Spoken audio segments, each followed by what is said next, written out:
So I'm sorry we are late a little bit because, you know, of the traffic and all the stuff. So some people are still coming.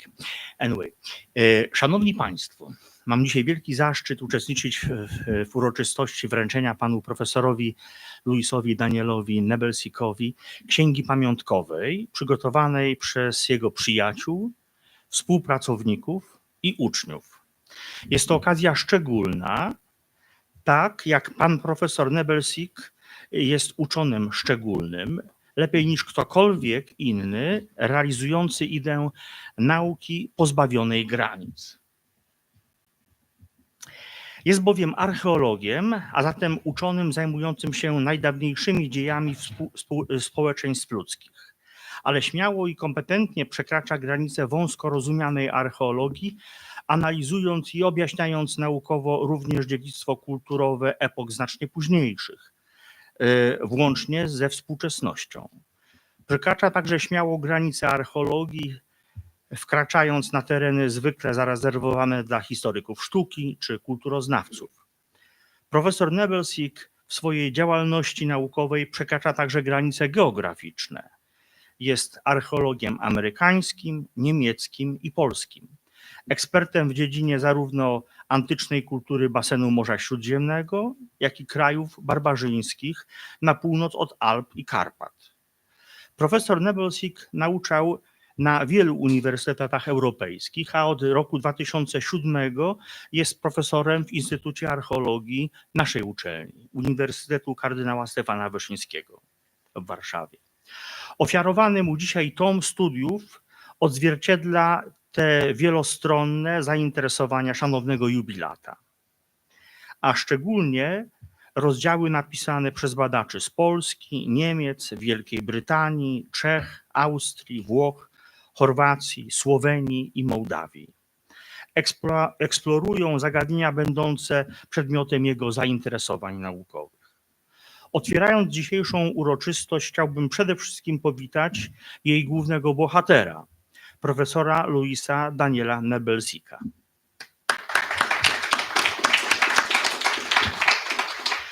Oraz jego szanowną małżonkę, panią profesor Karol Metzner-Nebelsik z Uniwersytetu w Monachium, która również przez 2 lata wykładała na naszym uniwersytecie, a także jego brata, profesora Jamesa Nebelsika z Uniwersytetu w Tybindze.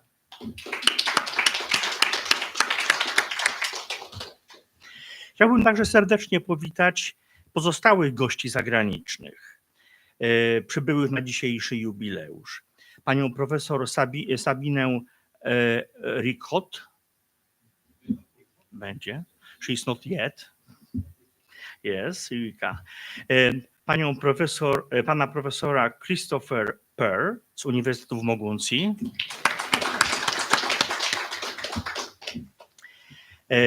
Panią profesor Marina Gallimaro i pana profesora Alessandro Vacettiego z Uniwersytetu La Sapienza w Rzymie. Oraz pana doktora Luca Zaghetto z Rzymu. Witam serdecznie wszystkich gości, żeby nie było także z Polski. Także witamy serdecznie. Dear Professor Nebelsik, it is a great honor for me to be a part of your Jubilee celebration. We are very happy and proud that you are a member of our university staff. I wish you many more new great successes in your academic and personal life. Good luck and congratulations.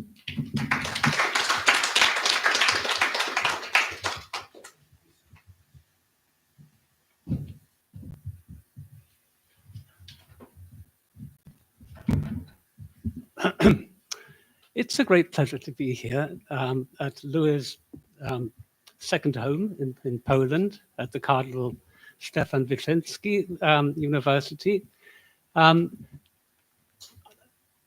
look back, I'm very lucky, perhaps the luckiest, almost the luckiest person here, because I know Louis for the longest. I've known Louis for 47 years. And the only person here who is even luckier is his brother, Jimmy, over here. So it's lovely for me to look back on these 47 years in our career, because we met in 1977 in Edinburgh at the university.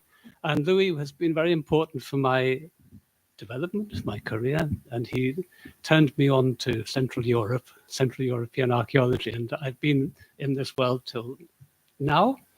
And I can look back over almost half a century with Louis, and I'm going to dedicate this little talk now to him, because we're an academic meeting, so I'm going to give a little academic lecture about something I've been working on for the last, well, 10 years, basically. But I'm glad to say that, that I finished my project on iron last Friday, and so I can show you some results, Louis. Right, shall we start? So we have full screen.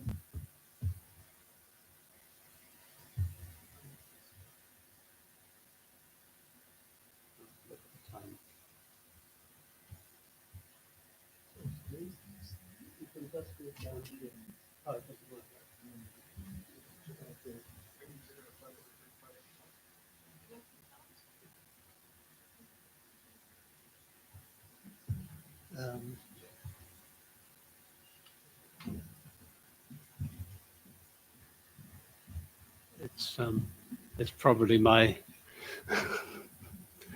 stick with a virus on it.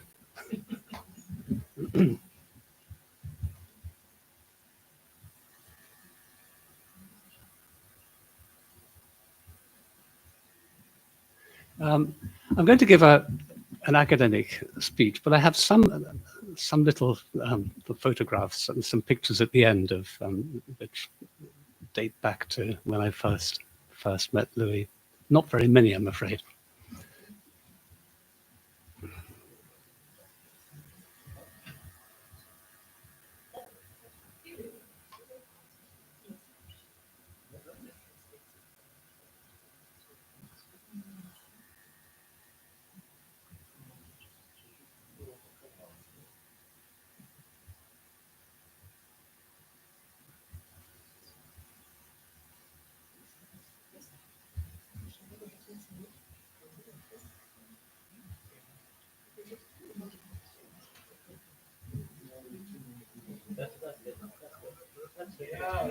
Right.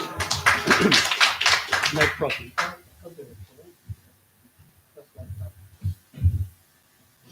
So I'm going to talk about something I've been working on for some time, and I hope that Louis finds it okay. Right. Here's the structure. I'm going to start off with some nice pictures, and then get more and more more and more details that go along. So we start off with the earliest artifacts, then the Hittites. And something which I find interesting is that very often when you see the earliest iron finds, you find them in like horizons, the particular artifacts appearing, like rings or knives. And that helps us to see how iron spreads around. The earliest iron objects, I'm showing you three slides because I find them rather beautiful. One of the interesting things when I was looking at this was, if you look at these earliest iron artifacts, they almost always come from really famous sites, like Tutankhamun's tomb, Alakahuyuk, Ugarit, and Sidon, Kultepe. These are the classic sites. They're obviously high status, luxury objects. Not always, certainly, but when we have scientific data, we know that they're not smelted iron, but very likely meteoritic. And here's some more other beautiful objects. These are so-called bibezel rings from the Minoan and Mycenaean world, where the ring is actually the bezel is made of gold and iron.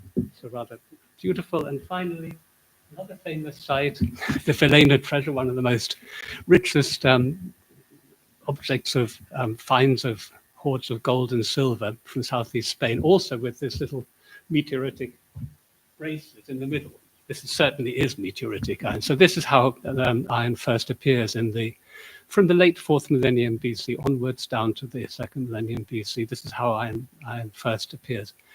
Things change, though, around the middle of the 2nd millennium BC. The first smelted iron objects are from the 14th century BC. And there's a lot of textual information about iron. And the most famous one is this one here from the 13th century BC, from 1365, a letter from the Hittite king, Hattusili III, to the Assyrian king, Adad-Nirari I. And this is a very well-known letter. I'll have to read it out. In regard to the good iron, this is the ideogram for iron, Anbar, about which he wrote to me, good iron is not available in my armory in the city of Kizzuvatna, that's Cilicia. I have written that it is a bad time for making iron. They will make good iron, but they have not yet finished it. When they finish it, I will send it to you. For the moment, I have sent you a dagger made of iron. So the Hittite king might not have been telling the truth, but it must have been, to a certain extent, plausible that they didn't have iron. So this tells us two things, really, that one iron dagger was worth mentioning on the highest diplomatic levels, and also it was fairly plausible that they didn't have very much iron. So this tells you about this. Well, this is the standard view. This tells you about the situation in 1265 BC. Things changed in late New Hittite texts from about 1240 to 1220. Things changed because these are the texts which are well known, which lists a large amount of iron objects, daggers, tools, some really strange objects, some cult images, and also iron in the context you can see being measured in weights together with other base metals. So from this arises the so-called, what I call the mid-13th century hypothesis, that in this generation between 1265 and the late 13th century, iron was introduced in the Hittite world, at least, and became produced there. There's one problem about this, really interesting, that in the recent excavations at Hattusha in central Turkey, they've been excavating practically every year since 1978. They never actually find iron in the archaeological finds. So you have 2,800 bronze artifacts. You've got lead, silver, gold, and there's basically no iron at all, or it's uncertain. So this means you have to make in the mid 13th century hypothesis, you have to make an argument that the Hittites were controlling the iron in a very special way, as a kind of a special in a special kind of economy. It was not used for general use. They would give it to people, but it had to be returned when the person died. That sort of thing. So it's rather makes this rather interesting model about how the Hittites controlled iron. Nevertheless, in the second half of the 13th century, we do see iron appearing in texts from places like Assur and Ugarit, where iron was being treated now as a base metal. So it was spreading around from the texts. In the archaeological sources, the first iron artifacts which appear in a quantity are rings, neck rings, finger rings, bracelets, toe rings, anklets, that sort of thing. When exactly they appear is difficult to date, because it's difficult to date these objects, these contexts very clearly within the 13th century. In some cases, we know that they appear in the late 13th century. But that is how iron first appears, as rings in the Near East. Here's one example of a context: the city of Hama, which is in the news, particularly, very, very quickly it was taken over in the last couple of days, where in a cemetery they have 610 graves, 20 graves have iron, and in the rings practically everything is rings, and also from the settlement you have a ring. This is a sort of typical how iron first appears, and one knife. So this so-called ring horizon from the 13th to the 11th century BC is found all through the Near East, from Babylon up through Mesopotamia, northwest Iran, down to the Levant into Israel, in quite large quantities. From the 13th century BC, mainly you find iron in the form of rings. This changes, though, in the late 12th century BC, because you see a second horizon appearing with knives, produced at first probably in Cyprus, appearing on the coast. These are well known. The knives were obviously quite high status. You can tell because they have ivory handles, and they're particularly prominent, or also prominent in Cyprus. And Cyprus seems to be the first places where utilitarian iron was made. You can see that in Cyprus in the 12th century, there were largely knives being made, sort of 17, or including uncertain examples, perhaps 27. And the second most important were spatulae, these little things, probably for making cosmetics. So the thing which is obvious about these knives, single-edged and one-edged and two-edged knives, is that they're very, very easy to make. Yeah, if you're a fledgling blacksmith, the easiest thing to make is a knife or a spatula, I think. So that's how they first made it. So knives, if you perhaps not be able to see, but perhaps you can. Knives are also prominent in the Aegean. In the first use of iron, these are the triangles. You can see that most of the objects appearing are knives in this time. And these knives, often of rather special quality, sometimes made of bronze and iron, appear in a whole range of places at this quite early.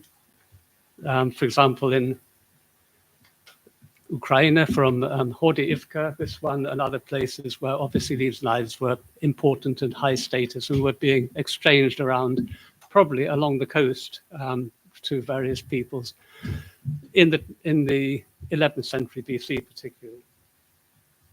But if you look at this thing, the point I'm trying to make really is that first the standard thing is, when iron first appears, it tends to appear in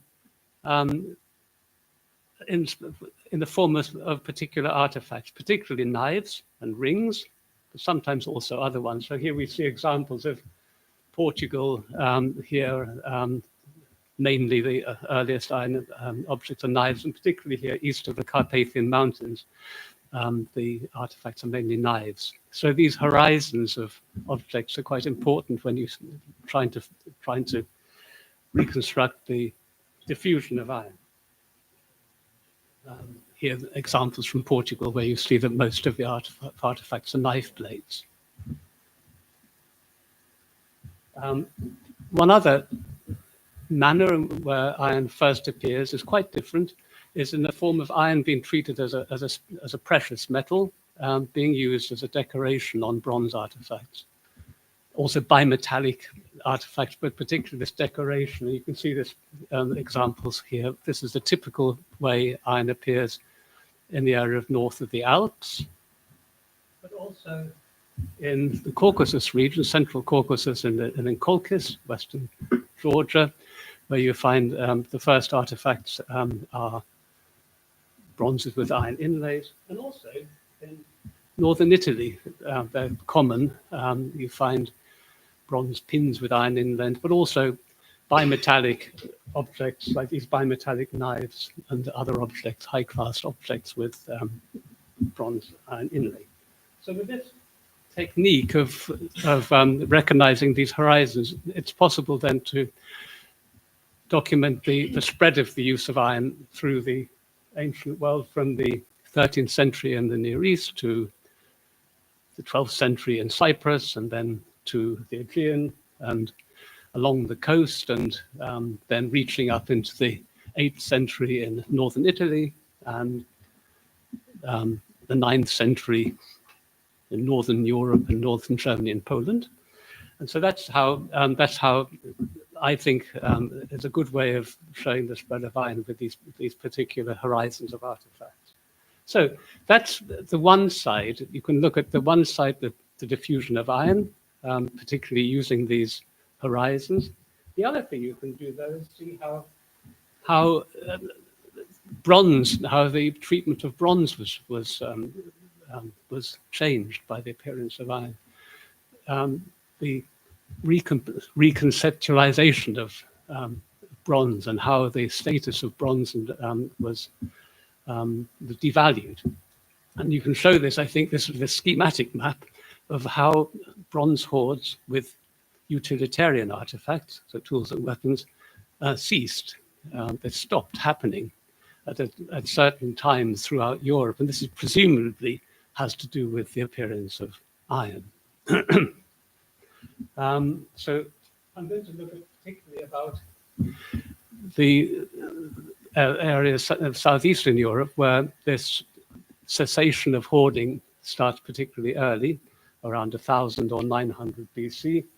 But particularly interesting is also that there's a huge area from the area north of the Alps through France, going into Britain, where hoarding stops at the same time. Well, as far as we can tell in archaeology, roughly at the same time, at 800 in one time, you find hoards of, including bronze tools and weapons, stop quite abruptly. So this is the idea that the studying hoards can be quite interesting, and I'm going to talk about the Carpathian Basin, where you can look at hoards, the latest hoards from the 9th and 8th century BC, and with tools and weapons. I'm always talking about utilitarian use of iron. And you can see where the latest hoards appear with bronze artifacts or with iron artifacts. I'm going to simplify it. And if you look at the latest hoards with bronze tools and weapons, you can see that they leave a gap in the middle. There's a sort of gap in the middle of the Carpathian Basin in the Great Hungarian Plain, and also in the southeast. And I interpret that as caused by the cessation of hoarding, starting around this, ceasing around 1000 BC on the lower Danube and in northern Serbia, and then around 900 BC in the Carpathian Basin, and then 800 BC further north of the Alps. And then the next thing you can look at is when iron hoards with iron artifacts appear, and they iron tools and weapons, and they appear in this area where the bronze hoards have disappeared. Here's one example of an important hoard with iron artifacts. It's important because for one reason, it's a big hoard. It also has a carbon-14 date of roughly 800 BC. So these iron hoards with irons presumably are starting to appear in the later 9th century BC. This draws our attention to the southeast and the influences arriving or being transmitted from the Eastern Balkans and the lower Danube, where at this time the forms or expands or grows the so-called stamped pottery complex, which probably started in the Thracian plain, and then expended. And you can see the idea that these new influences were traveling along up the Danube into the Carpathian Basin, and causing this reconceptualization of iron, of bronze. And if you actually look at Bulgaria, which is quite difficult because the state of research is difficult in Bulgaria. But if you look at because there are very few closed contexts, in fact, but if you look at the artifacts, you can see that there was already an intensive iron production in the 10th century BC, starting in Macedonia earlier, but then reaching into northern Bulgaria in the second half of the 10th century BC here, these swords. But also very interesting is that the iron production is very closely linked to the Aegean, to the proto-geometric Aegean. Some of these swords are almost identical to swords found in places like Lefkandi. Another example of the Trunnion axes, which are found in Bulgaria, and with, precisely the same shapes as axes in the Aegean, showing that this technology is very closely linked to the Greek world. One final example, I'm almost practically finished now, are the fibulae. And one of these fibulae, this one here, number 6, is also has from a burial with a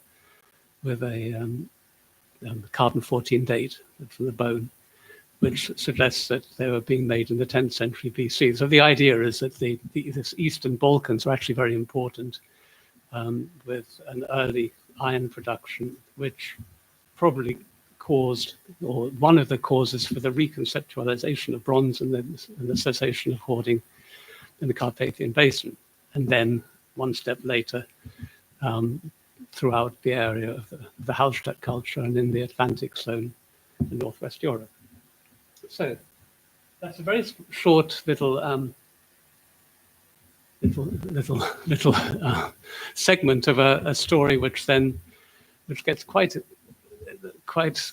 dramatic, really. The spread of bronze, it's kind of like an exponential expansion, geographical expansion from the Near East, reaching Portugal at the Atlantic in the west, and northern China in the east by 800 BC, and then it's a very rapid spread of technology, quite different to the spread of copper production, which lasted thousands of years. So that was my academic thing. Now I have I'm not very good at keeping things from the past, but I dug through my archive and found one photograph of Louis when we were active in Scotland with Jimmy. Louis is actually doing the work, drawing a section, and Jimmy is there close by. That's the only photograph. Well, I have a few photographs which I can't show, but the only photograph I have. But I wanted to concentrate now on Louis' creativity. His academic work has been well documented in the Festschrift, which we will see soon, with a very long list of publications. But perhaps less carefully documented is Louis' creative side, which we know, I think, most of us, because from his publications we often see rather beautiful, rather funny drawings and illustrations. And perhaps some of you don't know Louis' belletristic work in his book Die Böse Hand, published in 2006, which is also a rather beautiful book, and which is well worth reading for young and old. But I found when I was looking through my old cardboard boxes, Louis used to send me postcards and letters, and the postcards were collages. This is the ceremonial wagon from Camorta on the left, dating to about 500 BC. On the right, Louis sent me a letter. Dear Chris, I hope you had a nice Christmas, but he always decorated them with rather funny little pictures, and I find this kind of typical of Louis, and obviously it makes me very fond of memories. We got one more photograph of his collages and artistic work here. He made these postcards, and obviously on the other side was writing. I thought that was a nice aspect about Louis, which I'd like to think about. I think that's the last one. So thank you, Louis, for 47 years of friendship. And I'm very happy to be here with you, and congratulations on a very successful and glorious career. And enjoy the party later.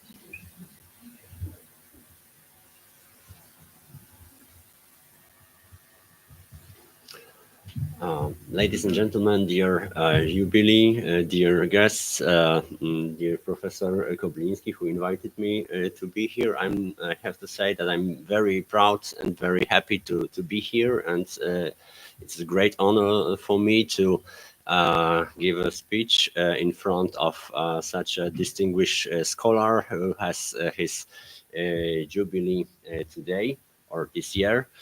And I'm going to talk about some topics that are, I think,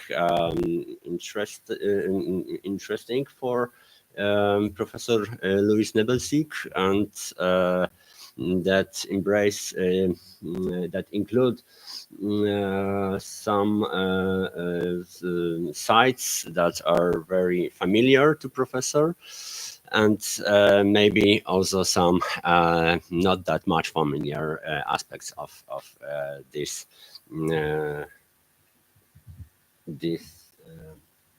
materials. When we talk about Scythian presence in territory which is today Poland, one of the last fundamental works was published already half a century ago by late Professor Zbigniew Bukowski, who at that time, when he published the book, The Scythian Influence in the Area of Possession Culture, had very difficult circumstances from our perspective, because the chronological schemes that were used at that time in Polish Early Iron Age archaeology were completely different from that's what we know about the chronology of Early Iron Age today.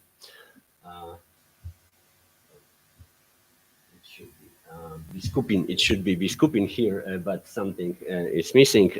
But everyone, of course, knows Biskupin. I would just say that at that time of the publishing of this book, Biskupin was commonly dated to 500 BC. And all of the elements of the early Iron Age puzzle in the Polish land was somehow to be fit to this universal Kostrzewski's point of view about dating of Biskupin. From the 3 decades, we encounter something like a chronological revolution in Polish early Iron Age archaeology, because together with the pushing down the chronology of Biskupin by 2.5 centuries, we had to rework somehow all the chronological schemes that were somehow based on this false on this wrong dating of the Biskupin. Just after the fundamental studies about the dendrochronology of Biskupin, which pushed back its chronology to the half 8th century BC, we had to rework many other groups of sources of decorations, weapons, and so on and so on. Scythian artifacts, which were described by Professor Bukowski, were somehow at the different in a different position, because they had their own independent chronological scheme that were derived from the North Black Sea coast, that were somehow anchored in this Greek sources and so on. So their chronology did not change that much from that time, but the context of these finds, the Scythian finds in Poland, had to be changed. And that's what I'm going to say, is that we have to make something which Professor Nebelsik likes very much. I mean, contextualization of these finds. The area we are talking about is somehow located at the frontier of two worlds. The Lusatian culture, as a part of our Anfield complex, was a distinct cultural unit that was located between the Scythian, the steppe east, and the Hallstatt culture and the Carpathian basin. We have to encounter traces of contact with all of these territories.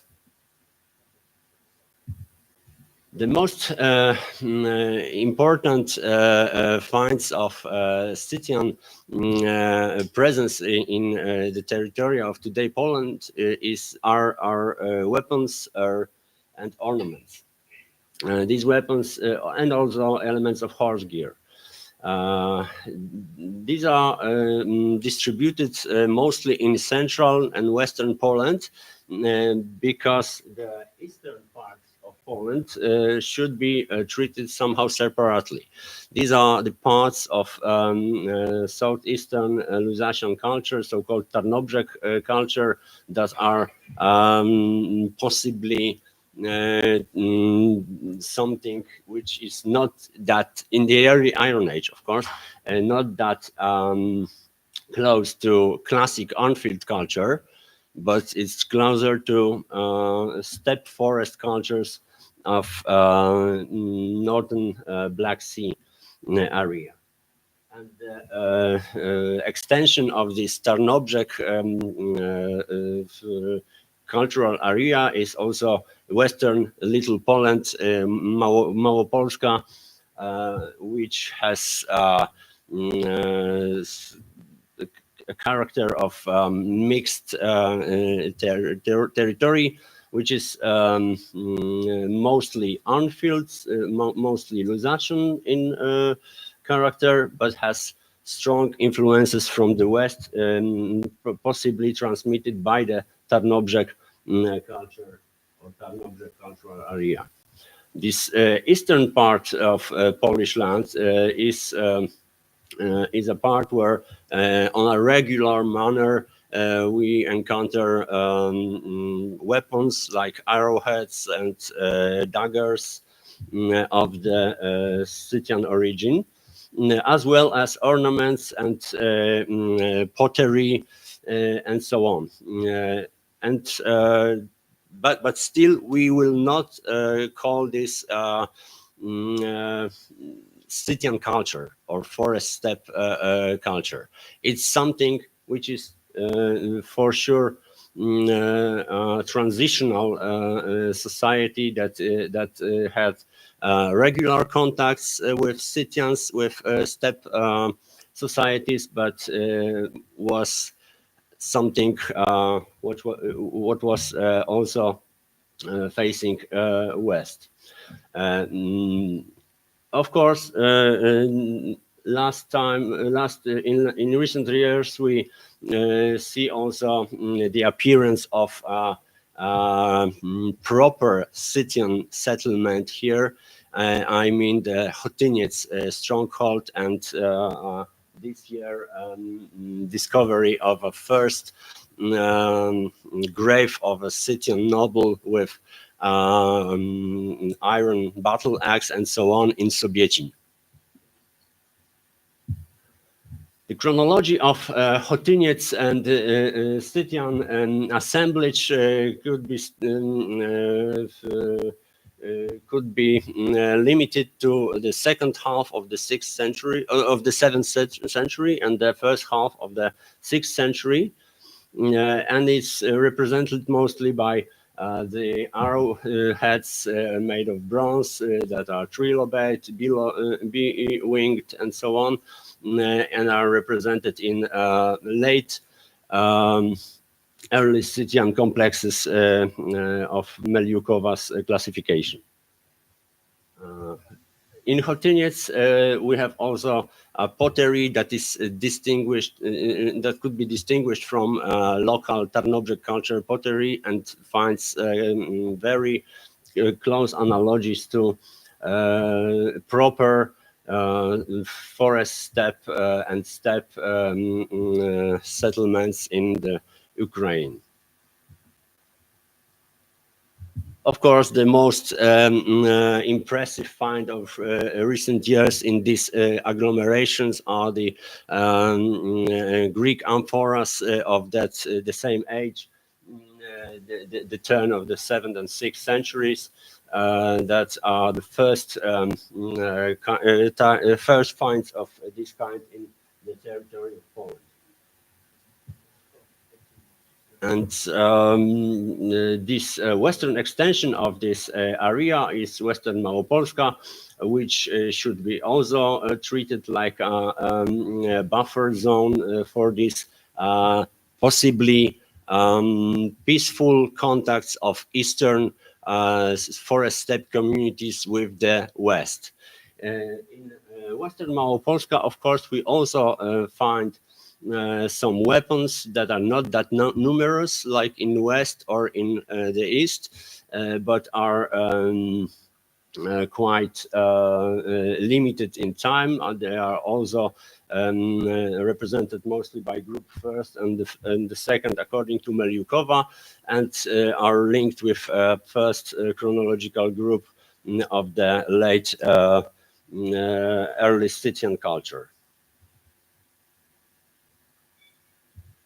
And as I said at the beginning, the contextualization of the Scythian finds in Polish territory is mostly not very advanced. We usually had a specialist that dealt with Scythian artifacts, but they were usually not the specialists of local materials. So that's why the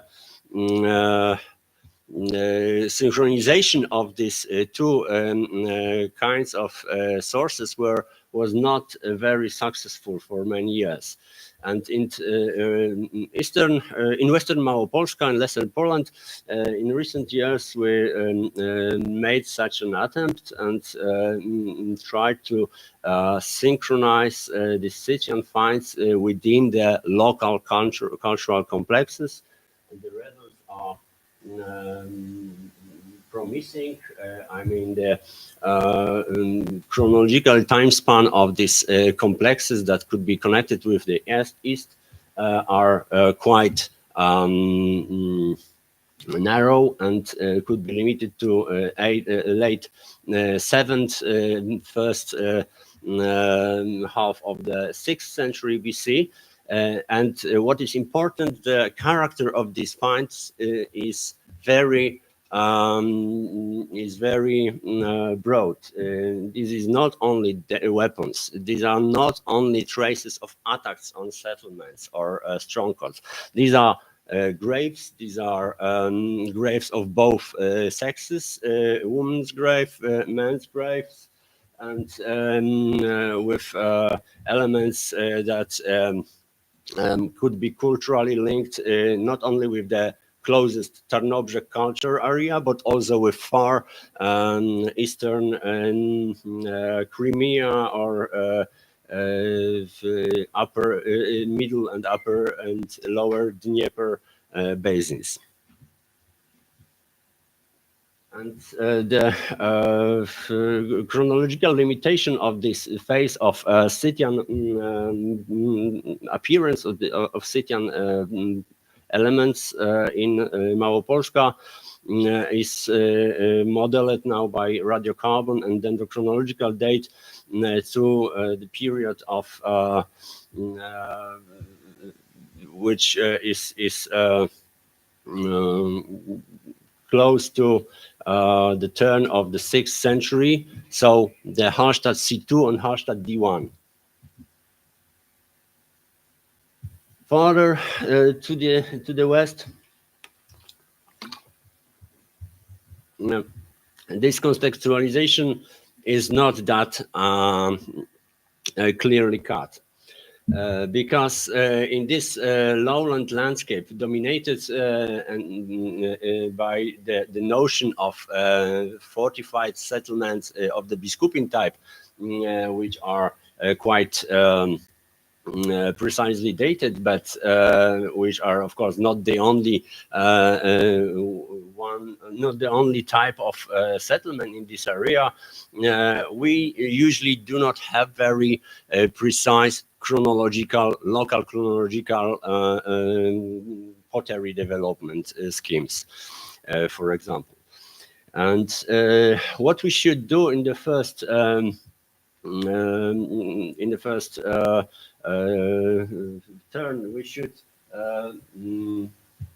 we should take a look at some settlements that are most important, or some regions that are most important to date for dating of the Scythian presence in this area. I mean, of course, in the first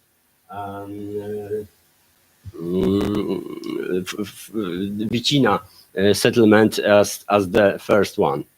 Vicina is very known, well-known site, fortified settlement, we may say, of Biskupin type, which is far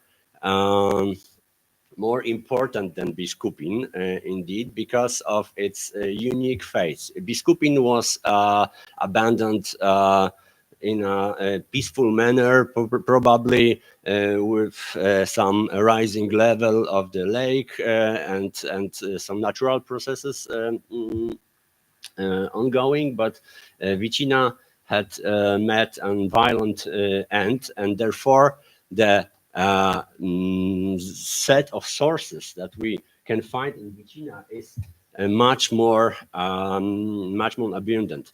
But the publication of the Vicina is a Hylian foot. A few photographs of the entourage of the site, the lowland site, fortified site with hill ramparts of the up to 4 or 5 meters high now,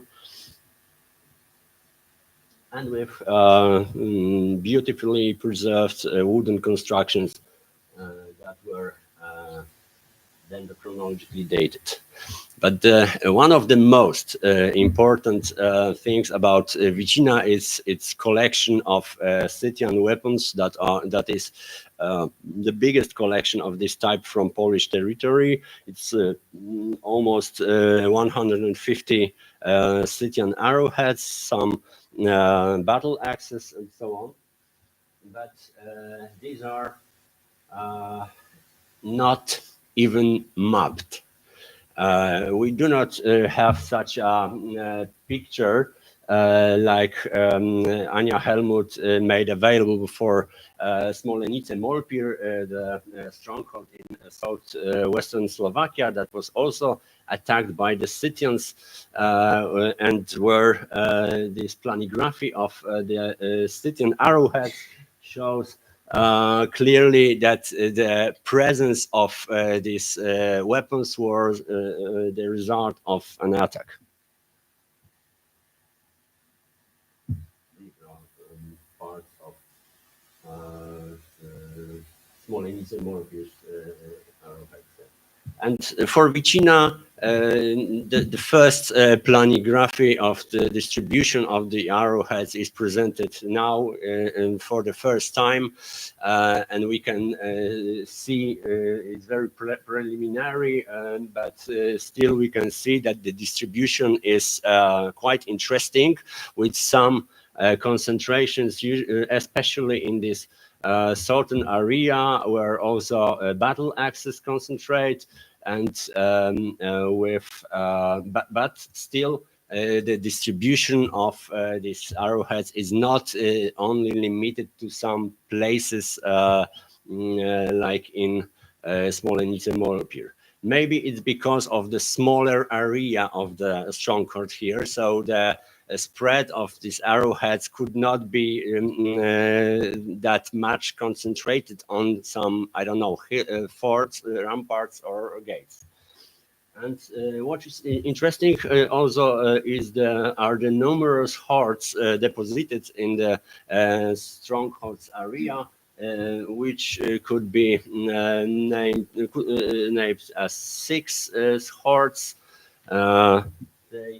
Some of them, like Hort 2, found by Adam Kołodziejski during his excavations in 60s, bear traces of some unusual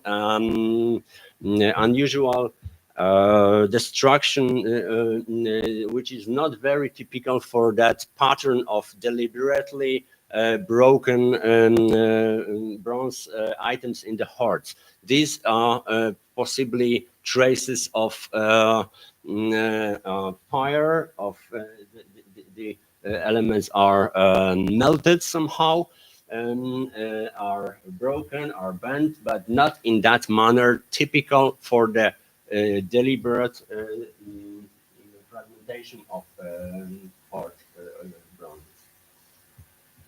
And another facet of Vicina's attack are human bones and skeletons, which are, as we can see, also concentrated in this southern part, which bore traces of the most intrusive, possibly, battle.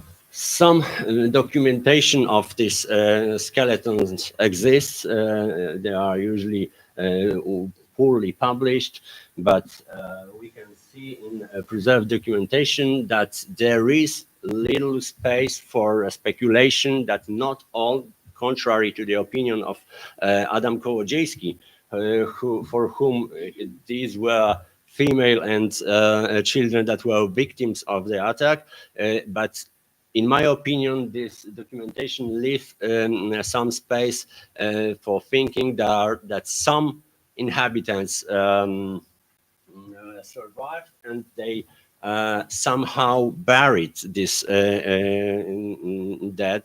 It was not purely abandoned site after the attack, in my opinion. What is linking both the categories, the hearts and the graves, are typical local fibula, which are named after this site as Typ Vicina, and represent the Mansfeld's F2 scheme of Fustil-Fibel. And another important thing in Vicina is its dendrochronological dating. As we can see from the latest documentation, the number of preserved beams is huge.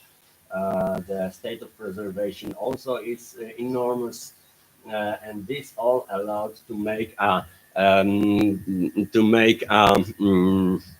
chronological scheme that is completely outnumbering any set of dendrochronologically dated woods in early Iron Age Europe and worldwide possibly. We have 1,000 samples from which half delivered results, and the scale is 500, based on 500 samples. What can we see is that the beginning of this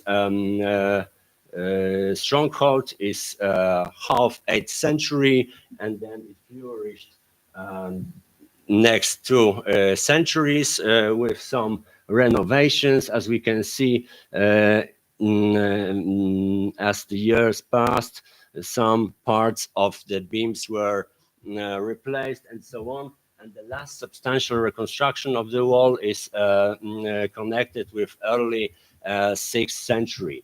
And this very last beam was changed in 571, or a few years more or less.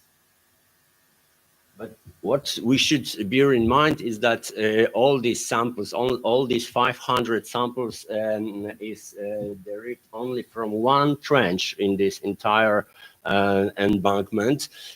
So it also leaves some space for possible longer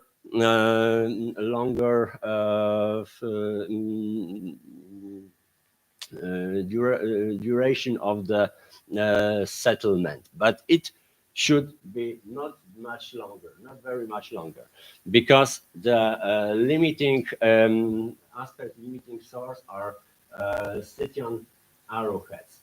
The types of these arrowheads represent some very narrow, very interesting period in the development of the Scythian armament, which is called recently a transitional period between early and middle Scythian period, and it's placed more or less in the half 6th century. After that, the types of Scythian arrowheads become smaller. These sets are completely different, so we cannot say that the dendrochronology, which could allow some longer duration of this settlement, could be, for example, to the end of the 6th century. Well, in this context, we have to come back to fibulas, which are thought to be very late, until recently in Polish research, from the Hallstatt D3. So for sure it should be the turn of the 5th century. But if we take a look at Heuneburg's stratigraphy, we can see that some Fustian-Fibeln of Mansfeld F2 scheme are also represented in Hallstatt D2, and that's why we should possibly think that these fibulas are not only connected with late, very late Hallstatt D period.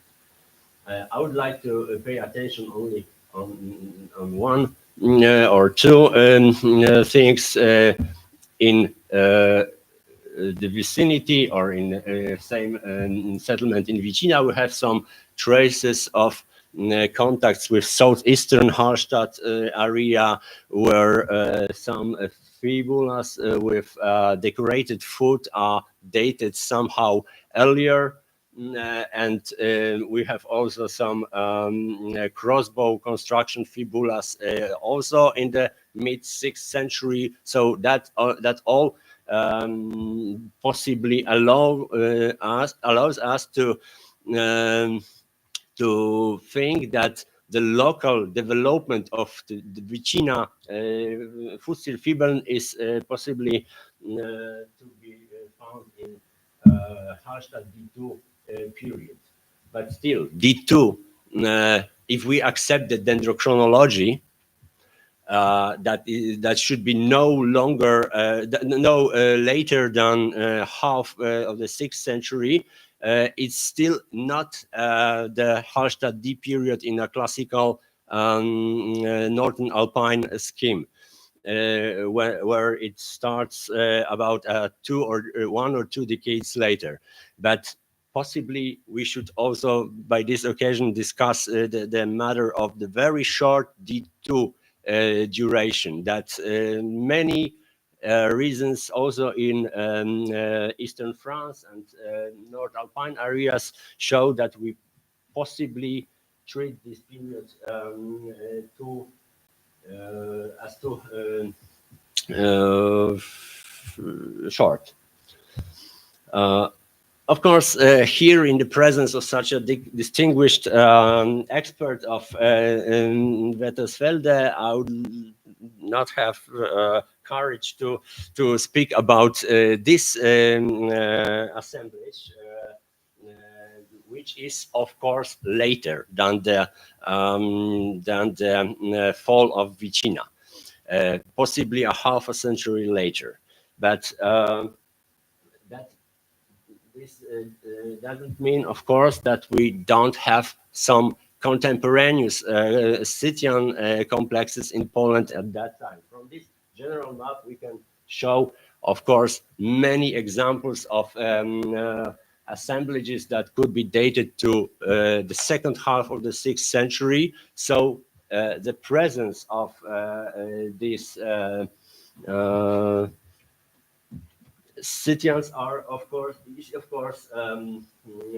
evident here. But as the last thing, I would also pay an attention for one thing in context of the slavery problem, which is recently very interestingly put forward by Professor Nebelsieg. We have this context we have with the Scythian Elfold-Beckerzug territory are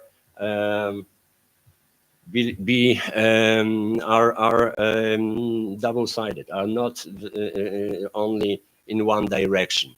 One of the examples could be the element of a typical Pomeranian culture breastplate as far south as in Sęteś-Beckerzug. And to conclude, I have to recapitulate that we are in need for regional classifications of finds that will contextualize the Scythian elements in the Polish territory.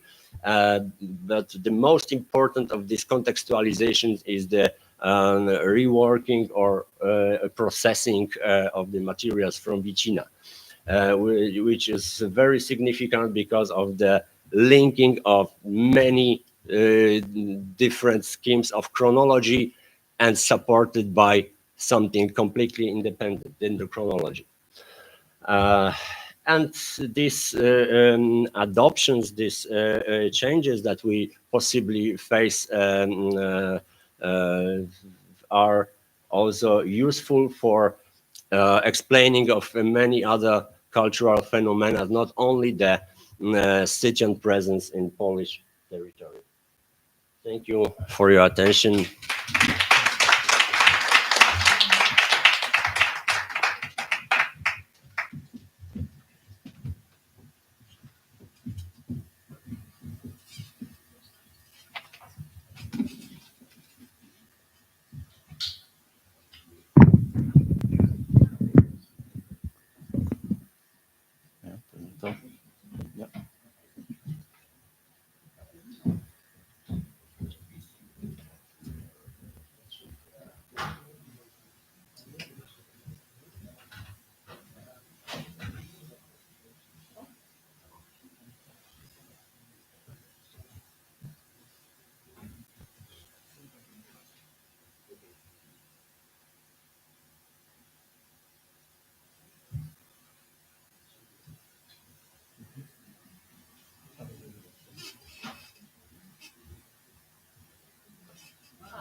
Okay, ladies and gentlemen, after listening to these two excellent lectures on the problems of early Iron Age archaeology, the subject which is definitely very close to interest of Professor Nebelsic, it's time now to come back to our hero and say a few words about him as a scholar and as a personality.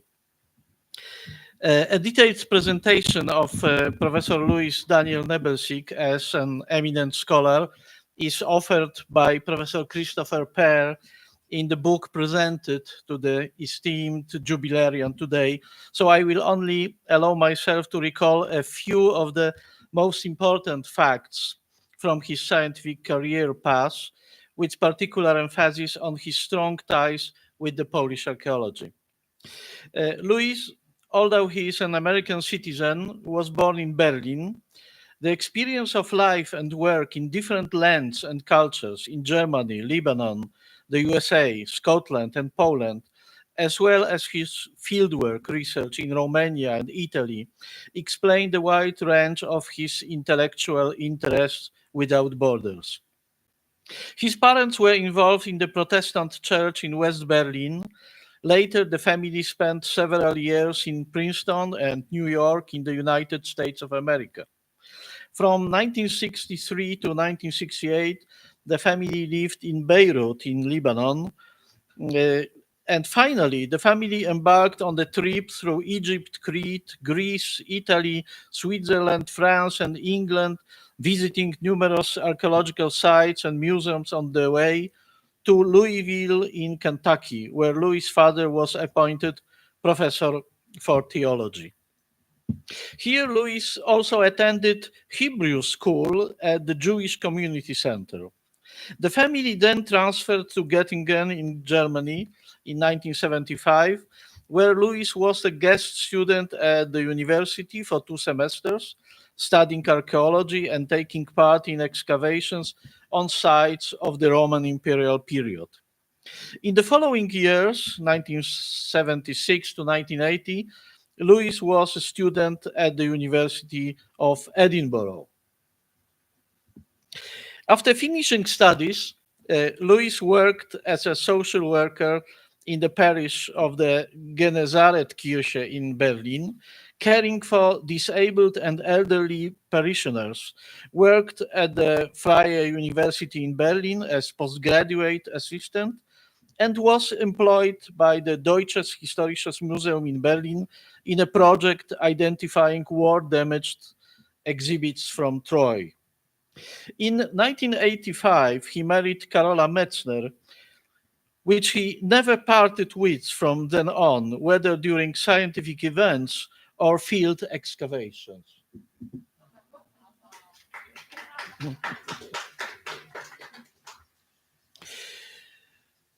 In his doctoral dissertation, finished in 1994, Louis studied the early Iron Age cemetery of Loreto in Austria. Apart from presenting a well-founded new chronology of the Kallenberg culture, he surveyed the development of burial rites and grave furnishings in the cultures northeast of the Alps from the late Bronze Age to the early Iron Age. Special interest in figural art, visible in his doctoral dissertation, remained an important emphasis of his research until today. Since then, most of his publications have dealt with topics related to iconography and ritual, and with the relations between the ancient cultures of the Mediterranean basin and the barbarian world. In 1995, Louis started work for the Landesamt für Archäologie Sachsen in Dresden, coordinating the publication of the cemetery at Niederkaina near Bautzen. The largest prehistoric cemetery ever excavated in Germany. The cemetery has 2,000 excavated graves with 26,500 artifacts of the Bronze Age and Iron Age. In the subsequent volumes of publications on this cemetery and in other publications from that period, Louis examined the changing role of libation and drinking vessels in burial rituals. He reconstructed the act of cremation and burial as a violent interface, a rite of passage from death to apotheosis embedded in rituals betraying Dionysian traits. He drew attention to structural parallels between the cremation rite and rituals which led to the deposition of hordes of fragmented and damaged bronze artifacts. And here we see him not only as a scholar reconstructing the ritual, but also as a performer presenting these rituals. From 2001 onwards, Louis was made responsible for exhibition management in the Landesmuseum für Vorgeschichte in Dresden. And he curated over 18 successful exhibitions on a wide range of themes. The year 2000 saw the birth of the very successful German-Polish Stronghold project. Louis was the initiator of the project, which involved institutional cooperation between the Landesamt für Archäologie Sachsen in Dresden, the Institute for Archaeology and Ethnology of the Polish Academy of Sciences, and the Cardinal Stefan Wyszyński University in Warsaw. The aim was to conduct research on the defended settlements of the late Bronze Age and early Iron Age between the Elbe and the Vistula. Between 2000 and 2007, Louis worked coordinating joint German and Polish teams together with people like Judith Exle, Harald Meller, and Wolfgang Ender on the German side. Thanks to his extraordinary intuition, each of the field projects undertaken led to important results of groundbreaking significance. Fieldwork in 2000 to 2004 revealed fascinating insight into the swamp fortress at Bila, near Kamenz in Saxony.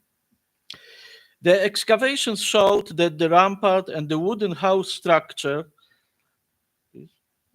recall the classic site of Biskupin in Greater Poland. The excellent waterlogged preservation on the site allowed the rampart to be dated by dendrochronology to 6020 BC.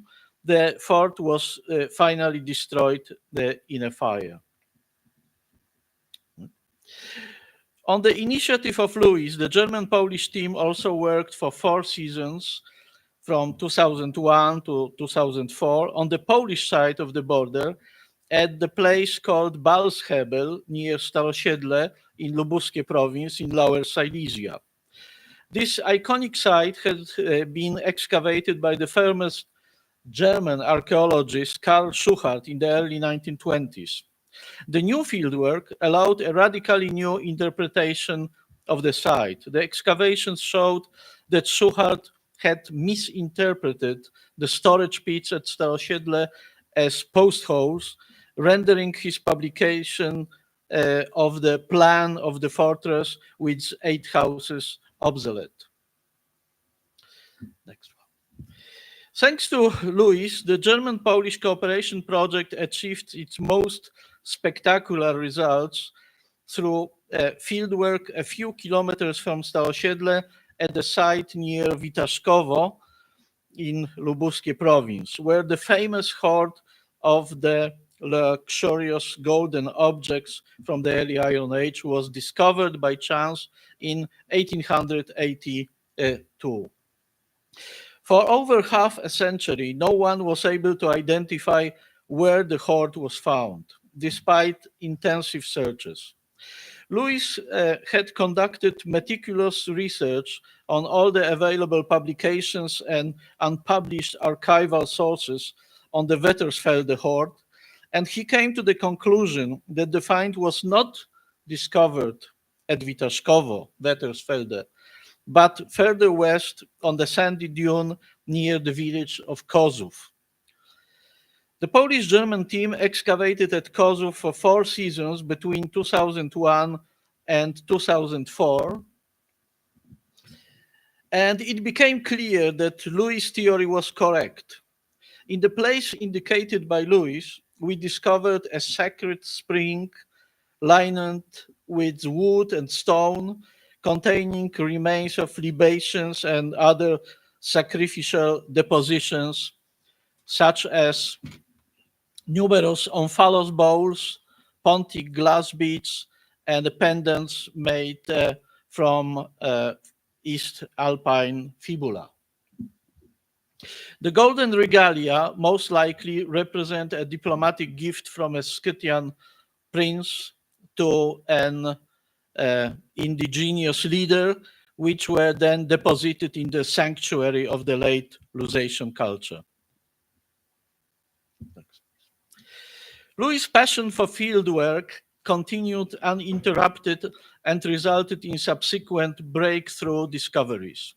Between 2009 and 2011, he worked with the Polish colleagues and students at Bodzów in the Lubuskie province in Lower Silesia, where he uncovered the first Neolithic rondel-type circular enclosure ever discovered in Poland, dating to the early 5th millennium BC. Next, please. In 2014 and 2019, Louis worked together with colleagues from Halle and from the Cardinal Stefan Wyszyński University at the late Bronze Age and early Iron Age multi-period swamp fortress at Kemberg in Landkreis Wittenberg in Sachsen-Anhalt. Again, like at Bila, the defensive structures and wooden house architecture recall the site at Biskupin. Kemberg was occupied between the early 10th and the second half of the 6th century BC, and the excavations revealed a sequence of defensive structures, beginning with wooden palisade and later strengthened by building a massive rampart. Since 2007, Louis and his team of students from Cardinal Stefan Wyszyński University have also worked together in collaborative fieldwork projects in other countries. Between 2007 and 2016, he was a partner in the excavations of the late Bronze Age ritual site at La Puș in northwest Romania, a project directed by his wife, Professor Carola Metzner-Nebelsik. In 2018, work started at the Oppidum at Como in Lombardy in Italy.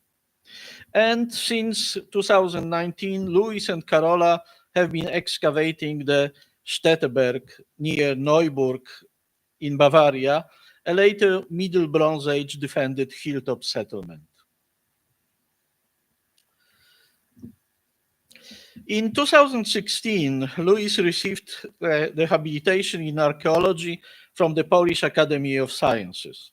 His habilitation publication bears the title Drinking Against Death, Studies on the Materiality and Iconography of Ritual, Sacrifice, and Transcendence in Later Prehistoric Europe.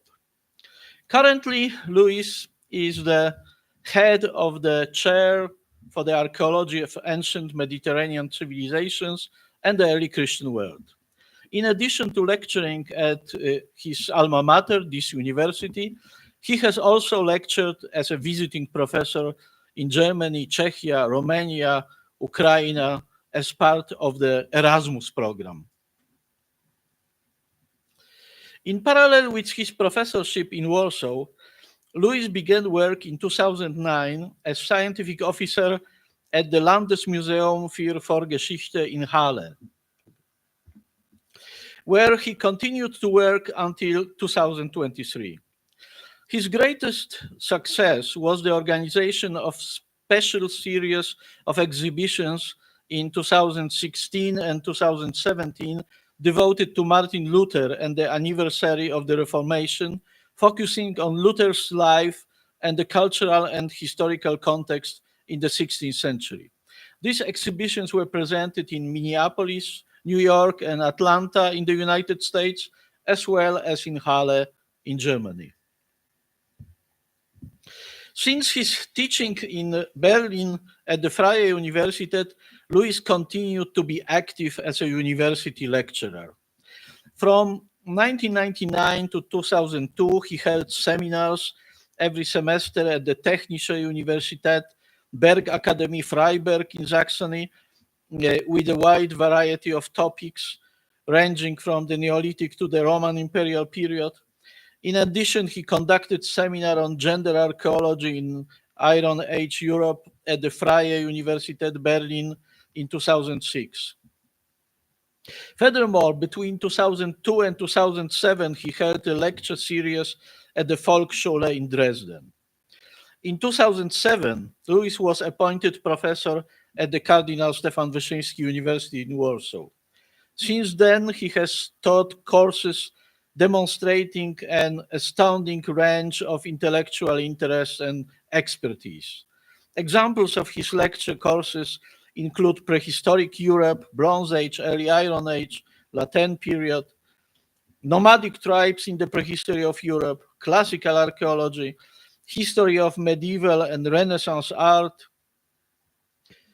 Reformation in North Central Europe as reflected in archaeology, as well as presentation of cultural heritage in museums in their historical and intellectual context.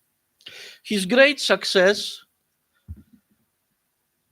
as a teacher gained official recognition in 2012 when he was awarded the Medal of National Education Commission by the Ministry of Education of the Republic of Poland for the contribution to university education. This represents the highest distinction that an academic teacher can receive in Poland. Along with his activities as an author, academic, teacher, excavator, and museum curator, Louis is also an avid conference goer. He is a keen member of the European Association of Archaeologists and has organized a number of sessions, for example, in Barcelona, Bern, in Kraków, together with other colleagues, including his wife, Karola Metzner-Nebelsik. He held lectures at innumerable scientific meetings in Austria, Czechia, England, Germany, Hungary, Italy, the Netherlands, Northern Ireland, Poland, Romania, Scotland, Spain, Sweden, Switzerland, and Ukraine. He is an intellectual personality who moves freely between countries, cultures, and academic disciplines. He is an archaeologist and therefore a scholar dealing with the earliest history of human societies, but he boldly and competently crosses the boundaries of narrowly understood archaeology, analyzing and scientifically explaining also the cultural heritage of much later periods, including also contemporary times. He also boldly crosses the boundaries of archaeology, entering areas usually reserved for art historians and cultural anthropologists. Professor Nebelsik also crosses geographical boundaries in his scientific activity. He is an American, German, and Polish archaeologist, an expert in the field of both the ancient culture of the Mediterranean basin and in the archaeology of the barbarian countries north of the Alps and the Carpathians. There can be no doubt that Louis Nebelsik is one of the most talented European archaeologists of his generation. Even more important, perhaps, is his generous personality and human warmth. Ad multos annos, dear Louis.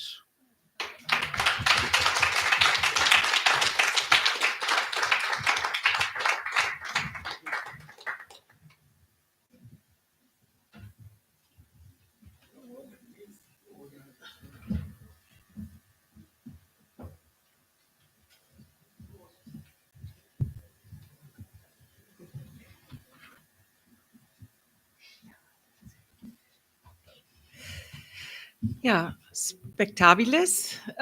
Dear Director of the Institute, Professor Wels, dear colleagues and friends of Professor Louis Nebelsik, dear Gideon, Jimmy, and of course, Louis and all of who are here. To wielka radość być tutaj tego wieczoru. Dziękuję bardzo, że stało się to możliwe. It is a great pleasure and joy to be here today and celebrate this event for my beloved husband, Louis, together with you, especially since this means seeing family and friends again, and some of which I haven't seen for a long time. So we are all very happy to be here. In the invitation you will read, there we are. In the invitation you will read that I will give a personal laudatio to the jubilarian. Now, as a wife, this may seem not very easy, but it's undoubtedly an unusual task. And I would thus instead call it a very brief thank you notice, a thank you notice to Louis. Louis' oldest friend and best friend, Professor Christopher Pear, has taken on the task of giving an overview of Louis Nebelsig's life and achievements as an archaeologist. And Professor Kobylinski did just marvelously summon this all up with nice pictures. And soon you will have the chance to follow this superb article by Chris and read it in this book there. For the earlier periods of Louis' life, we as a family also gave some information. As you may know, and this was said by now, I'm an archaeologist myself, and Louis and I have shared our lives for 42 years now. Archaeology has always played a central role in our lives, and here you can see us previously, how we looked back then. When we first met in the summer of 1982, Louis was already a graduate, a prehistoric archaeologist and alumnus of the University of Edinburgh, who wanted to start a doctoral degree at the then Seminar for Pre- and Proto-History of the Free University of Berlin, Freie Universität Berlin. I was only a second-year student, so meaning nothing. And after a brief encounter at the photocopy machine in the Institute, when a senior student there introduced us properly, as one in the 80s would do, this is Magister Louis Nebelsig from Scotland. Anyway, we did not see each other for a long time, but months later, we happened to sit opposite each other at the university in the library. There were rumors that Louis was a Scot. And by his looks and accent, which at the time I could not identify correctly, I had no reason to doubt this. I only learned later that he is an American. As time passed, Louis wrote an article on Etruscan wagon technology and its representations in the East Alpine Iron Age sitular art, and a topic which he followed through the years.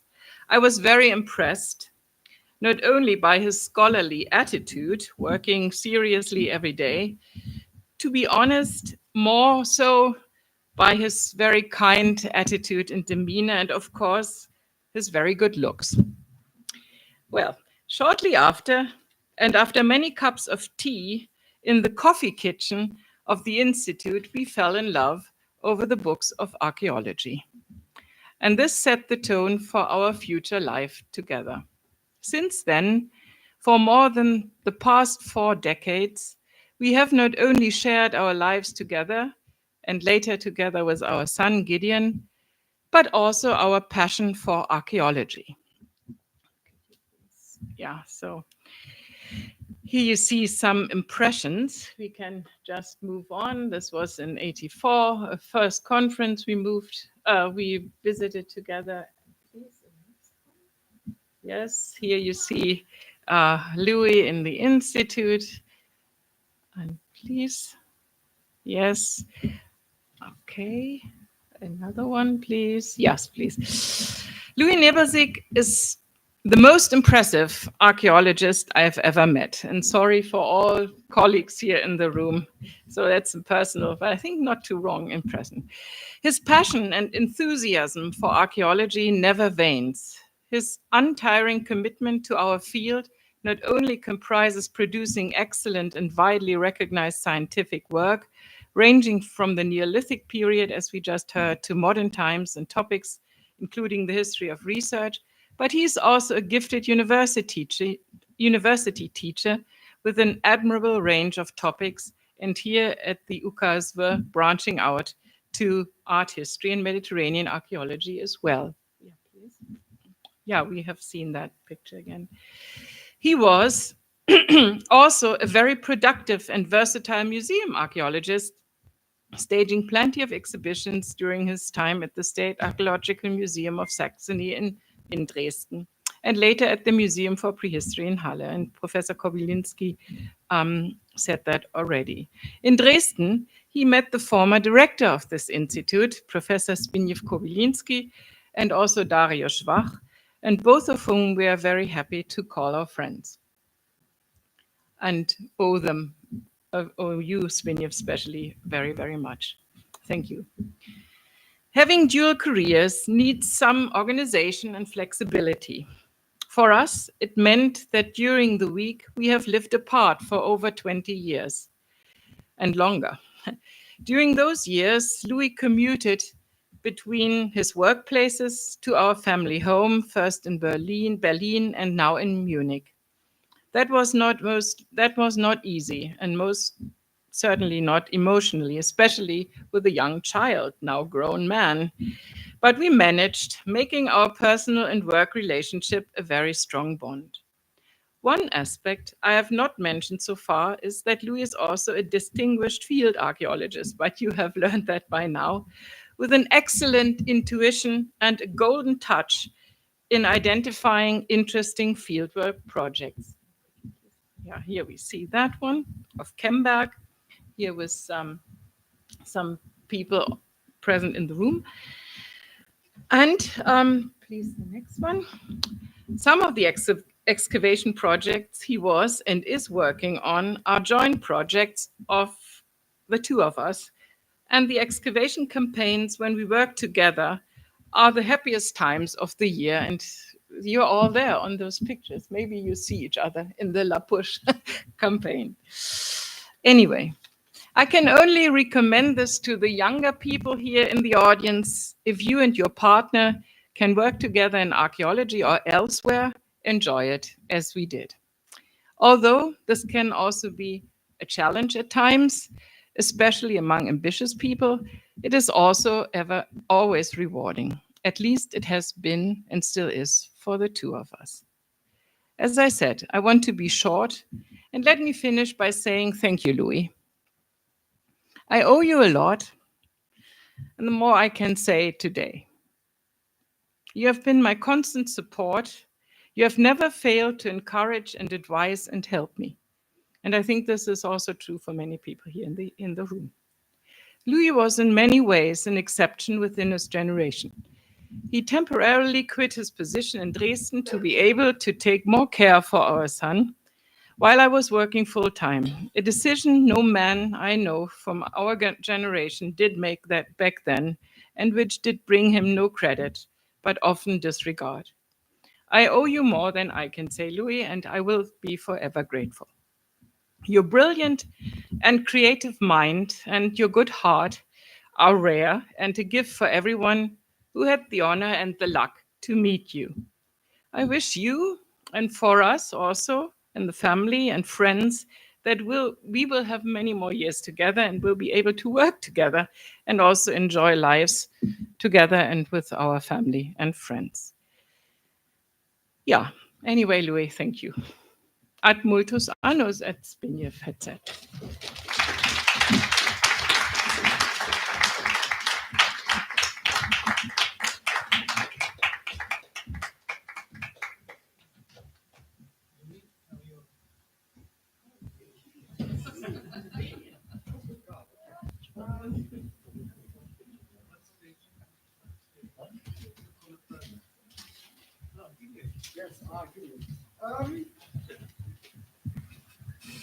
I think Chris had the right idea. Gideon. I'm very surprised to do this. I never thought it would happen.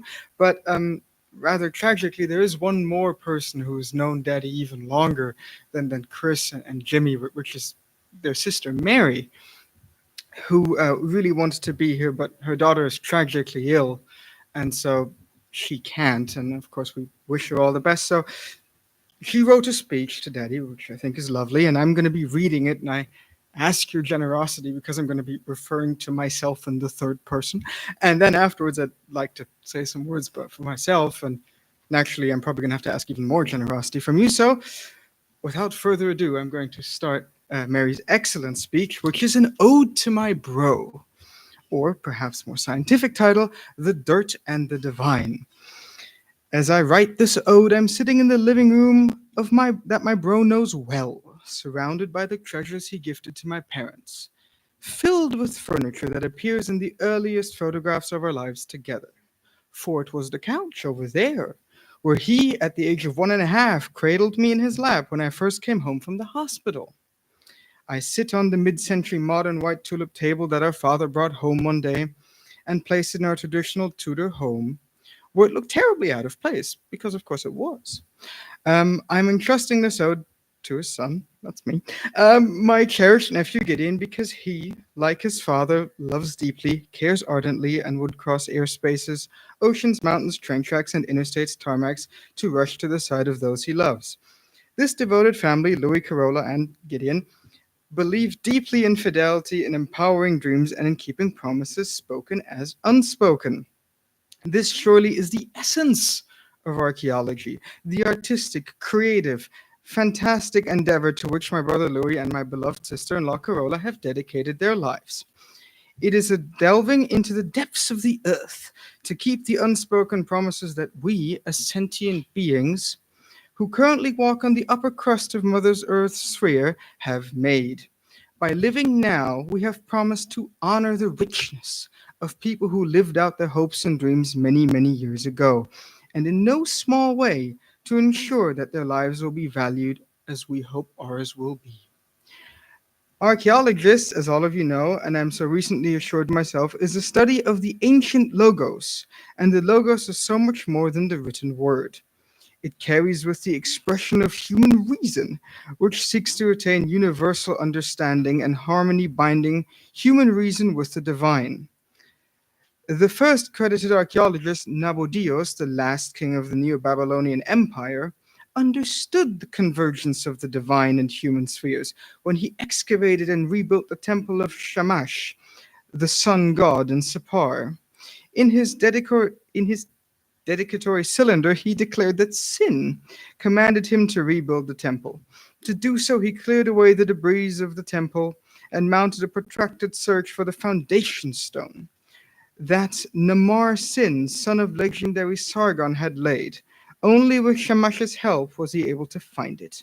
He celebrated his find by dedicating it anew, by anointing it with precious oils and returning it to its original position. This being, of course, as I'm sure you all know, and I didn't, the Nabios cylinder of Sippar. Louis, of course, may also seek to merge the divine and the human logical by uncovering the universal understanding and harmony that straddles ages and distance.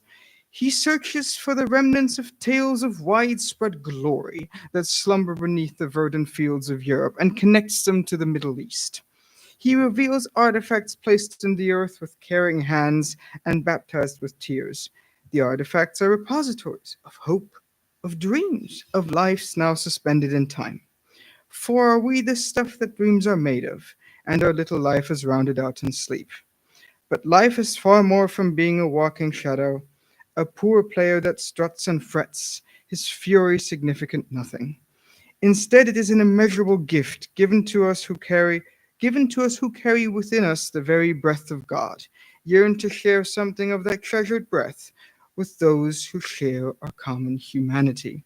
For is it not the ultimate gift to weave the lives of those who lived before us so closely into our lives that we become inseparable? It is not touching the harmony of the divine to honor the widespread breath of long ago folk by assembling the forgotten past and bringing love to light.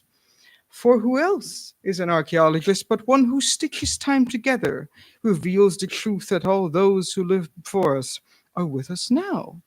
Neither burning courage nor searing love can be extinguished. Instead, they persist in the careful rendering of clay, ceramic stone, precious metals, that some, I've lost the thing, that's not good, that remembered whispered words, spoken and forgotten deeds accomplished in either faded sunlight, even when cradled in this earth. For what are we at our very essence, other than earth and clay vessels that contain great treasure? Where other than the cradling earth could be the rightful home of love that deposited these earthen vessels in the soil we warmly embrace? For have we ever been other than we are now? We who are gathered to honor Louis Nebelsick, this logo seeker, know how he empowers long ago dreams and brings the hope and love of generations long ago to light, as surely as the secret messages of our childhoods written in vanishing lemon ink are revealed, when they are kissed by the heat of the candle's flame. After carefully withdrawing the created forms from the earth, Louis uses pen and ink to trace their forms and crafts, narratives to comfort the ghosts of those who placed them in the earth so long. With this he declares, "You are not forgotten. You are revered. Your love is no longer hidden. We carry your torch, and we live because you lived." Ancient artifacts are not silent. They sing distant tales of love.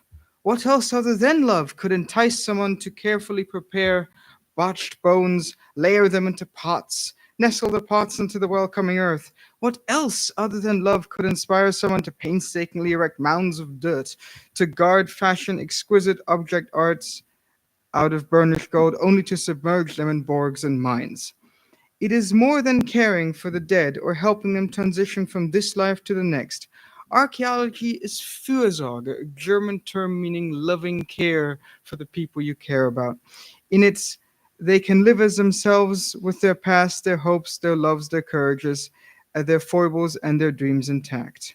This is the gift that Louis brings to the world. This immeasurable gift of care is the gift I honor, the gift of bringing together the dirt, the divine, and sharing it with all of us. I leave this ode honoring Louis' constant care of me, his family, his friends. I honor his Fürsorge, his caring, his love for the generations who have come before us. Without his indefatigable energy, his boundless creativity, his technical skill, his consummate love, many of long ago would never have revealed, honored, and be remembered. For this isn't we all long for to be remembered, for our lives to be unearthed, to be honored, to be loved, and to touch the mind of God. With much love from Mary Daddy.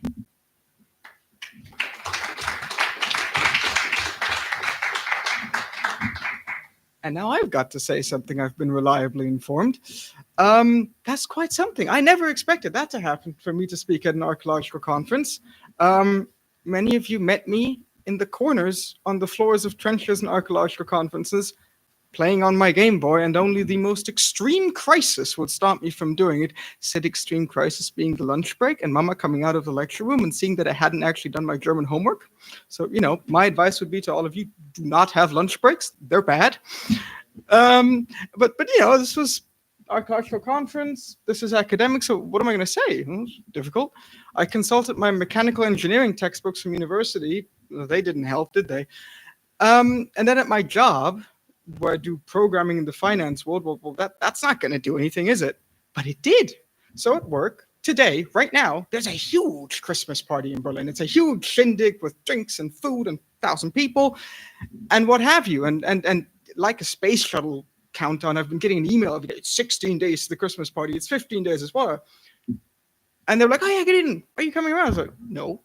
"What? You can't do this. This is our end of year party. How dare you?" I said, "Well, I've got to go to this. I've got to speak at the retirement party of my dad." And I was like, "Okay, well, what's he do?" I said, "Well, he's an archaeologist." Like, wait, so he's like a historian? I was like, "Yeah." And does he like do museums and dig up really cool old stuff? "Yeah." "Okay, that's really great. And what does he do?" I said, "Well, I don't know what he does. He does in Eastern Europe, Poland, Romania, Italy. He travels all over Europe. That's what he's always been doing." "Wow, so he must be like Indiana Jones." I'm like, I mean, yeah, sure, because to me all this is Tuesday. Yeah, I mean, and then they said because I have a very international team. They said, well, and does he have friends from all those countries? I said, yeah, of course. We're going to be in Poland. There's going to be Germans there and Italians and Americans. And he's an American who lives in Munich and who studies in Warsaw. And they were like, wow, your dad's got to be quite something. But then they said, and this is what I think is the most important legacy. Well, because I can't speak on the science, obviously.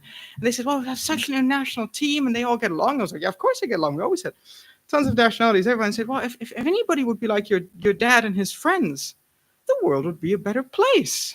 And I think that's as good a legacy as any, isn't it? So congratulations on your Festschrift, Daddy.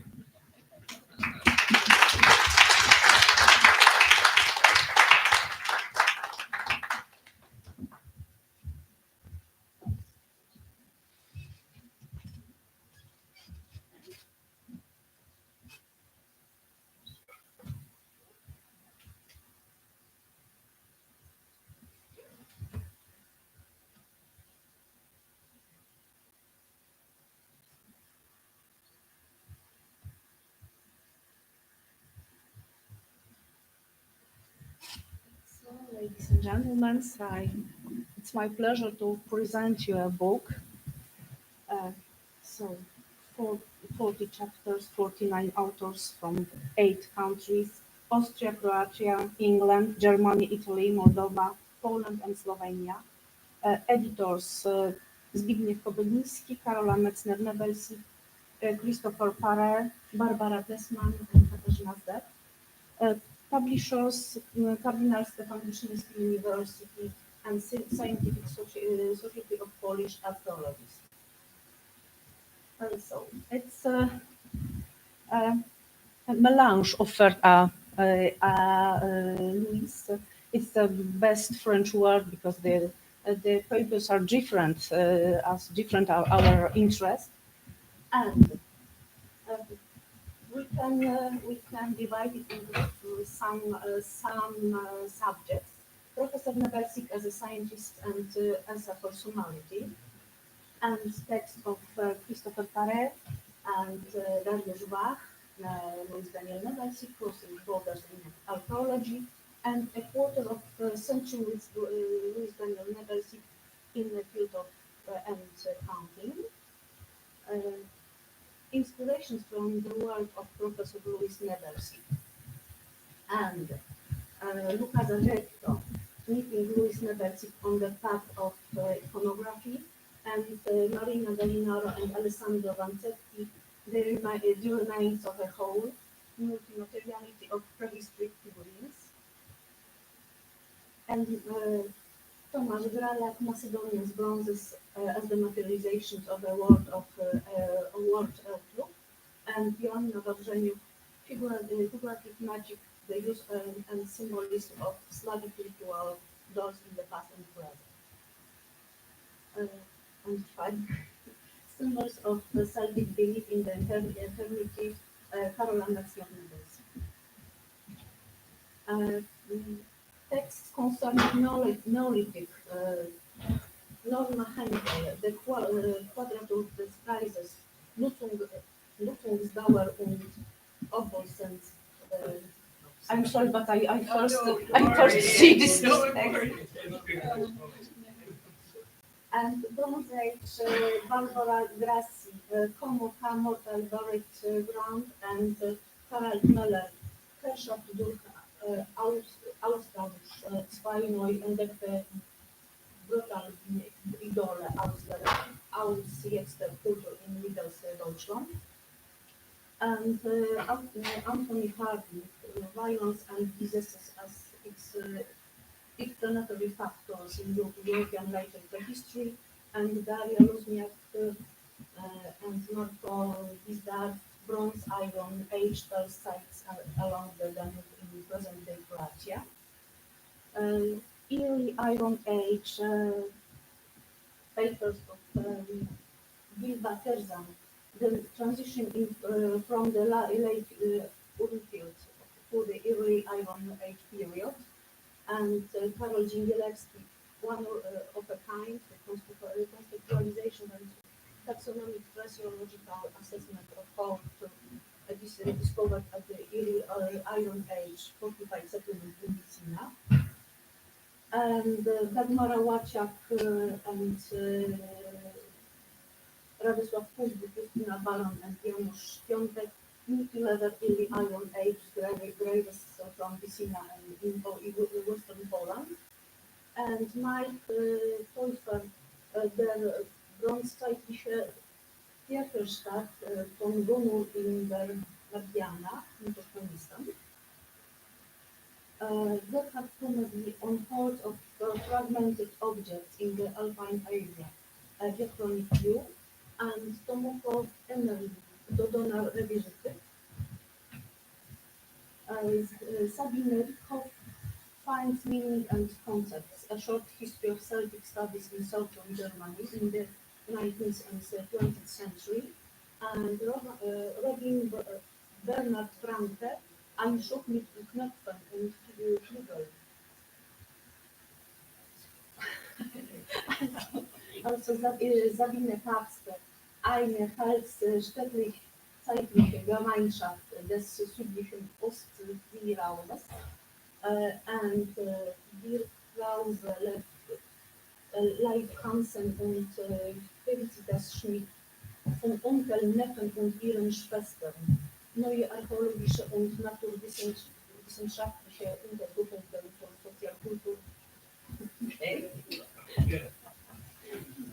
And Denis Topal, Gold and Fire on the Lower Dniester, and Clara Scheller vom Weinbehaltungsturkunde. Ursula Kobylińska and Zbigniew Kobyliński, early Latin period clay tunnels from Altdorf in Lower Bavaria, and Barbara Tessmann, ein weibliches Skelett aus Latin in der Berliner Rudolf Virchow Städelsammlung. Text from concerning Roman periods, Rosemarie Corby und Wolf Rüdger Kiven. In Vigilia auf der Weg, zeitliche zoomorphe Schlüsselbriefe aus Belgien, and Radosław Andrzej Gawroński, the truth behind the graph images about Mongols, and Ines Belvold on the Rust in group. Oh, it's modern period.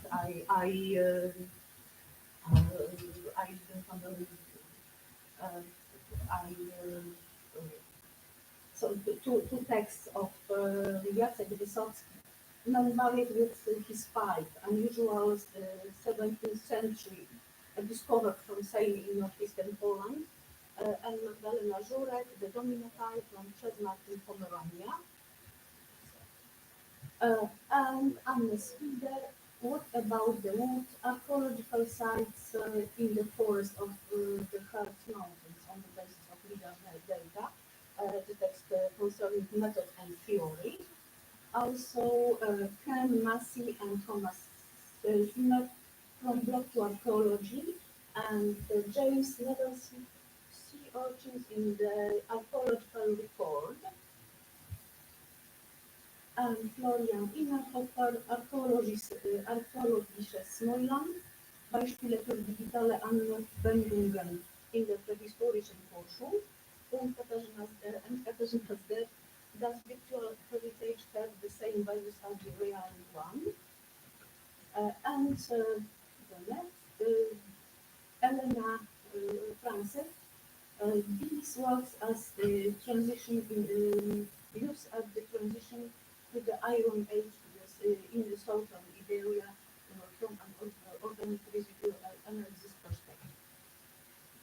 Katarzyna Zeman-Wiśniewska, the Cyprus Museum and the beginnings of the heritage protection in Cyprus, and Martin Goida on the meaning, ethics, and approach of archaeology toward the open science. And that's all.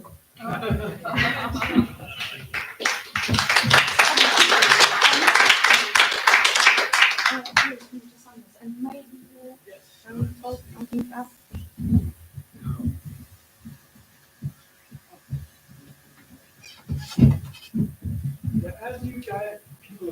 I got this in my hand. That's because I've been so cut up and emotional.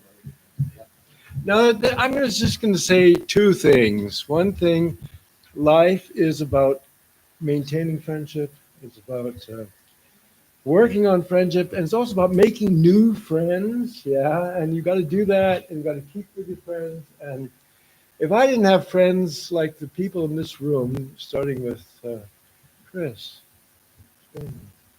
Tarek, oh my God, everybody. No, this is, this is what life is about. And crossing borders also means crossing borders of being shy and being awkward and stuff, and going out and meet people. And it's also crossing borders. I'm going to say one thing that's political.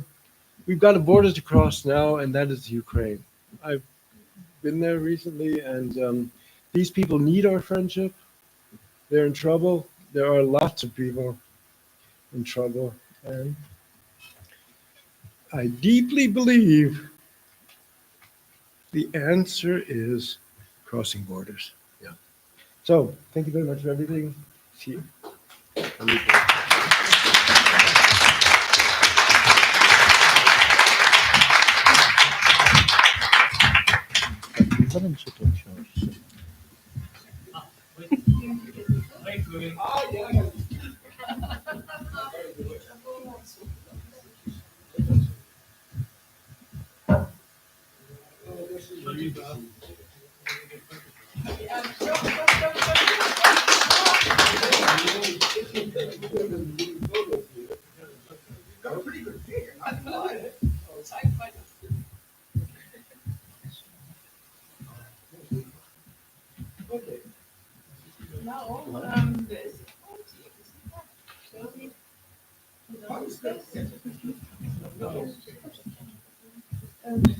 Proszę Państwa, kto może podać, żebyśmy się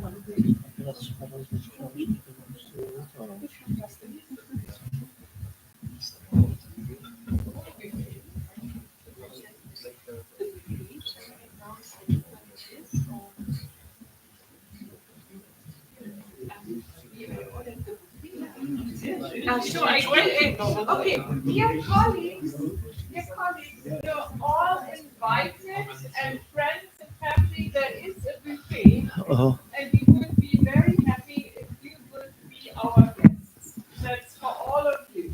Please be our guests now. And all the authors of the book are invited to collect their copies.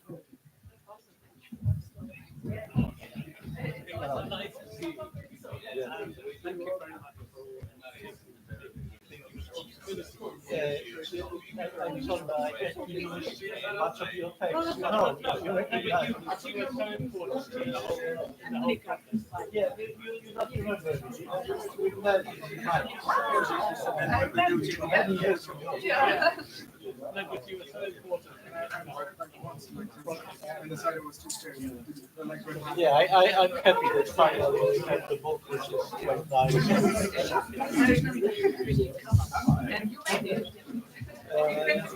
Yeah.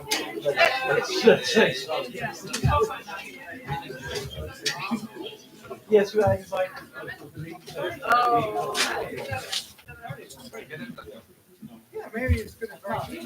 Hallo Spiegel. Oh, hello.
Are you working with